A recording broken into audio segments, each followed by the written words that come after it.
बोध गया में महाबोधि मंदिर के आसपास के एरिया से प्रशासन द्वारा हटाए गए अतिक्रमण का बोध गया के स्थानीय विधायक कुमार सरबजीत ने कड़ा विरोध किया है। विधायक ने प्रेस वार्ता कर कहा कि यहां के छोटे छोटे दुकानदारों का भुखमरी की स्थिति विगत 2 वर्षों में कोरोना की वजह से हो गई है और अब सुरक्षा का हवाला देकर प्रशासन द्वारा जो कार्रवाई किया गया है, यह कार्रवाई मानवता को दरकिनार कर किया गया है। उन्होंने कहा कि इस कार्रवाई को लेकर आयुक्त सहित कई अधिकारियों को फोन किया गया, पर किसी ने मेरा फोन नहीं उठाया। प्रशासन के इस तरह का जो रवैया है वह निंदनीय है। साथ ही विधायक ने कहा कि इस मामले की गूंज विधानसभा तक होगी। बोध गया एक अंतर्राष्ट्रीय पर्यटक स्थल है और 2 वर्षों से लॉकडाउन का मार यह पर्यटक स्थल झेल रहा है। इस 2 वर्षों में न जाने कितने फुटपाती, कितने होटल वाले, बस वाले, टूरिस्ट गाइड, टेम्पो वाले, रिक्शा वाले, सबको भोजन पे आफत है। इस विकट परिस्थिति में वरीय अधिकारियों के द्वारा मेन टेम्पल के कोने से जयप्रकाश उद्यान के स्टेट बैंक तक फुटपातियों को आधा घंटा का समय तालिबानी शासक से, तालिबान होता है ना कि भाई लाइन से खड़े कर दो और 5 मिनट के अंदर सबको गोलियों से भून दो, उसी तरीके से गाड़ी आती है और माइक से अनाउंसमेंट करती है कि आधे घंटे के अंदर दुकान खाली कर दीजिए, नहीं तो हम उखाड़ देंगे। मेरा कहना है कि क्या इस बिहार में गरीब घर में जन्म लेना क्या पाप है? सरकार के अधिकारियों को सरकार के द्वारा वेतन दी जाती है, फुटपातियों को, रिक्शे वाले को, टूर गाइड को, होटल को, ये सब लोगों को कोई सरकार की वेतन नहीं मिलती। वह सुबह से शाम तक कमाता है, तब जाकर के वह भोजन करता है।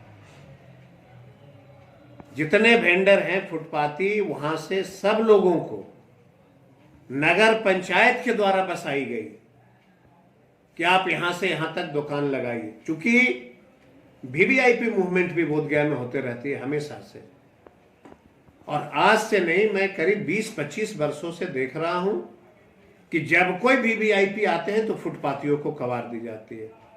लेकिन कभी सरकार यह नहीं सोचती है इन गरीबों को वैकल्पिक व्यवस्था मैं कहां पे कर दूं। नगर पंचायत ने सबको लाइसेंस दिया, 1-1 हजार रुपया नगर पंचायत ने रसीद काटा और सब वेंडरों को दिया कि जयप्रकाश उद्यान के बगल में आप दुकान लगा लीजिए, चिल्ड्रन पार्क के बगल में आप दुकान लगा लीजिए। चूंकि कमाएगा नहीं तो कहां खाएगा, आप कहां उसको भेजना चाहते हैं? अगर आपको हटाना है तो पूरे बोध गया के लोगों का एक ही डिमांड है कि हमको अस्थायी रूप से जगह दे दीजिए। एक कलेक्टर, एक एसपी, एक डीआईजी आते हैं तो यहां से कहते हैं हटा दो, दूसरा का तबादला होता है वो कहते हैं यहां से हटा दो, तीसरा का तबादला वो कहता है यहां से हटा दीजिए। लेकिन मानवता भी कोई बड़ी चीज होती है। आपको यह विचार करना चाहिए, अगर सुरक्षा के दृष्टिकोण है तो क्या आप सुरक्षा के नाम पे गरीबों को हत्या कर देना चाहते हैं? क्या सुरक्षा के नाम पे गरीबों को वेश्यावृत्ति की धंधा करवाना चाहते हैं? क्या सुरक्षा के नाम पे देह व्यापार लोग करेगा? आप लगातार इस तरह से जो है, जब कोई अधिकारी नए आते हैं सबको हटा देते हैं, उजाड़ देते हैं। तो क्या सरकार के पास इतनी पैसे नहीं हैं कि आप उसको अस्थायी रूप से कहीं व्यवस्था कर दीजिए? हम लोगों का लगातार यही मांग रहा है। केपी रमैया कमिश्नर रहे तो भी हम लोगों ने कहा, कुमार रवि डीएम आए तो भी हम लोगों ने कहा, अभिषेक जी डीएम रहे तो भी हम लोगों ने कहा, और मैं सदन के अंदर हजारों बार यह प्रश्न रखा हूं कि फुटपातियों को अस्थायी व्यवस्था किया जाना चाहिए। कल आपकी मंदिर में बैठक हुई, मंदिर में सुरक्षा की जो है आईजी, डीएम, कलेक्टर, सब लोगों ने जो है देखा कि भाई सुरक्षा का मामला है।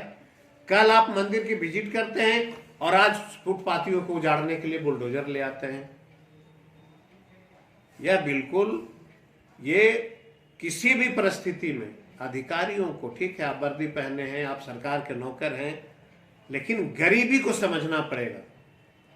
गरीबों की हालात को, गरीबों की भुखमरी को, गरीबी की उसकी व्यापारों को एक अधिकारी शहर में सरकार को अवगत नहीं कराया कि 20 होटल यहाँ के बिक्री के हैं, टूरिस्ट नहीं आ रहे हैं।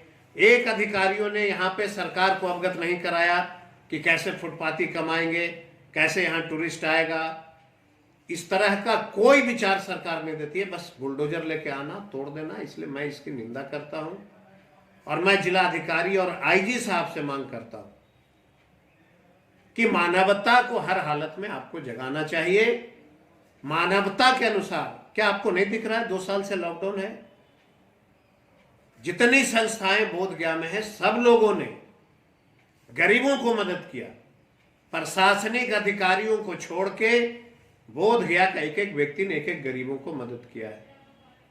या सरकार की यह जिम्मेवारी नहीं थी कि आप जो है राशन दे दो, उसको रोजगार मुहैया करा दो, बैंक से कर्ज है, 100 200 बस खड़ी पड़ी है, कोई उसको देखने वाला नहीं।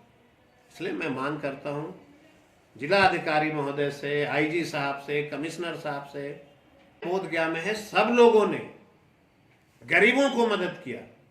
प्रशासनिक अधिकारियों को छोड़ के बोधगया का एक एक व्यक्ति ने एक एक गरीबों को मदद किया है। या सरकार की यह जिम्मेवारी नहीं थी कि आप जो है राशन दे दो, उसको रोजगार मुहैया करा दो, बैंक से कर्ज है, 100 200 बस खड़ी पड़ी है, कोई उसको देखने वाला नहीं। इसलिए मैं मांग करता हूं जिला अधिकारी महोदय से, आईजी साहब से, कमिश्नर साहब से कि आप फुटपाथियों को अस्थायी व्यवस्था करें और 2 साल से जो पेट का मार झेल रहा है, आप अपने अंदर थोड़ी सी इंसानियत को लाइए। इंसानियत को ला करके भगवान बुद्ध की पवित्र धरती को जलने से बचाइए। आप अगर उसे खाना नहीं देंगे तो पेट का भूखा आतंकवादी बनेगा, नक्सली बनेगा, क्रिमिनल बनेगा, देह का व्यापार करेगा। आप हर धंधे को आप उसको मजबूर करेंगे। आप हटा रहे हैं, भूखा जो मरेगा वो क्या आतंकवादियों को सहारा नहीं देगा? जो भूखा मरेगा वह क्या क्रिमिनल को सहारा नहीं देगा? जो भूखा मरेगा क्या नक्सल को सहारा नहीं देगा? देगा। और जब उसकी भूख को आप मिटा देते हैं तो वो किसी का सहारा नहीं, सिर्फ ईश्वर का सहारा लेता है, अपनी भूख को मिटाता है। इसलिए मैं आपके माध्यम से मांग करता हूं कि आप तोड़ रहे हैं, आपका अधिकार है, आप तोड़िए। लोकतंत्र में जनप्रतिनिधियों की कोई हैसियत नहीं है।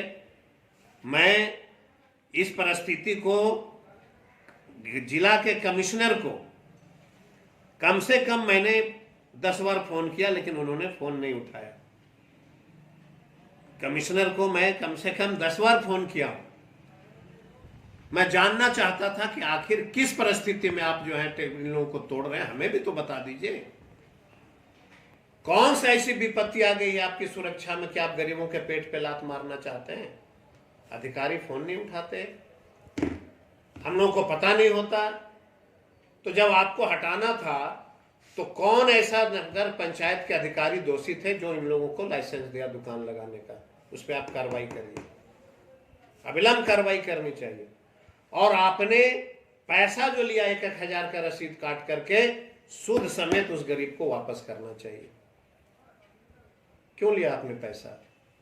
तो ये सब मुद्दाएं हैं। इसलिए मैं ऑफ द रिकॉर्ड आप लोगों से आग्रह करते हैं। बिहार राज्य के हर छोटी बड़ी खबर की जानकारी के लिए हमारे चैनल सफर तक से जुड़े रहें और सब्सक्राइब कर बेल आइकन जरूर दबाएं। साथ ही शेयर करना ना भूलें।